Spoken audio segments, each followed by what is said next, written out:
What is up, guys? Welcome back to another chapter of the Bible. Today we are reading through chapter 4 of Mark. Let's get on into it. The parable of the sower. Again, Jesus began to teach by the lake. The crowd that gathered around him was so large that he got into a boat and sat in it out on the lake, while all the people were along the shore at the water's edge. He taught them many things by parables, and in his teachings said, "Listen, a farmer went out to sow his seed. As he was scattering the seed, some fell along the path, and the birds came and ate it up. Some fell on rocky places where it did not have much soil. It sprang up quickly because the soil was shallow. But when the sun came up, the plants were scorched, and they withered because they had no root. Other seeds fell along thorns, which grew up and choked the plants so that they did not bear again. Still, other seeds fell on good soil. It came up and grew and produced a crop, some multiplying 30, some 60, some 100 times. Then Jesus said, 'Whoever has ears, let them hear.' When he was alone, the 12 and the others around him asked him about the parables. He told them, 'The secret of the kingdom of God has been given to you. But to those on the outside, everything is said in parables, so that they may be ever seeing but never perceiving, and ever hearing but never understanding. Otherwise they might turn and be forgiven.' Then Jesus said to them, 'Don't you understand this parable? How then will you understand any parable? The farmer sows the word. Some people are like seeds along the path, where the word is sown. As soon as they hear it, Satan comes and takes away the word that was sown in them. Others, like seed sown on rocky places, hear the word and at once receive it with joy. But since they have no root, they last only a short time. When trouble or persecution comes because of the word, they quickly fall away.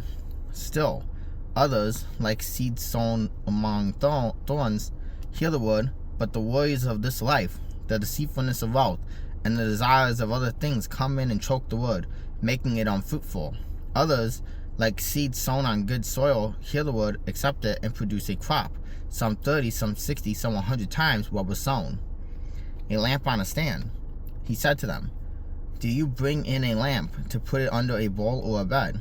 Instead, don't you put it on its stand?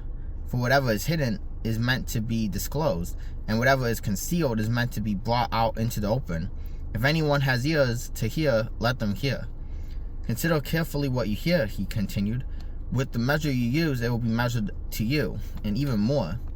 Whoever has will be given more. Whoever does not have, even what they have will be taken from them.' The parable of the growing seed. He also said, 'This is what the kingdom of God is like. A man scatters seed on the ground night and day. Whether he sleeps or gets up, the seed sprouts and grows, though he does not know how. All by itself the soil produces grain, first the stalk, then the head, then the full kernel in the head. As soon as the grain is ripe, he puts the sickle to it, because the harvest has come.' The parable of the mustard seed. Again he said, 'What shall we say the kingdom of God is like? Or what parable shall we use to describe it? It is like a mustard seed, which is the smallest of all seeds on earth.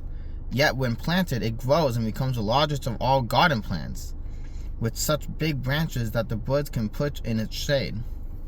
With many similar parables, Jesus spoke the word to them, as much as they could understand. He did not say anything to them without using a parable, but when he was alone with his own disciples, he explained everything. Jesus calms the storm.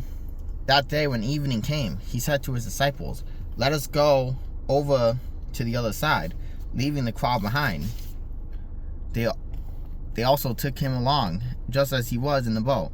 There were also other boats with him. A furious squall came up, and the waves broke over the boat, so that it was nearby swamped. Jesus was in the stern, sleeping on a cushion. The disciples woke up and said to him, 'Teacher, don't you care if we drown?' He got up, rebuked the wind, and said to the waves, 'Quiet, be still.'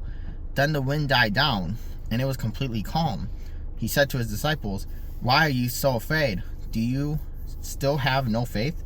They were terrified and asked each other, 'Who is this? Even the wind and the waves obey him.' Alright guys, that is it for chapter 4 of Mark. I'll see you guys tomorrow for chapter 5.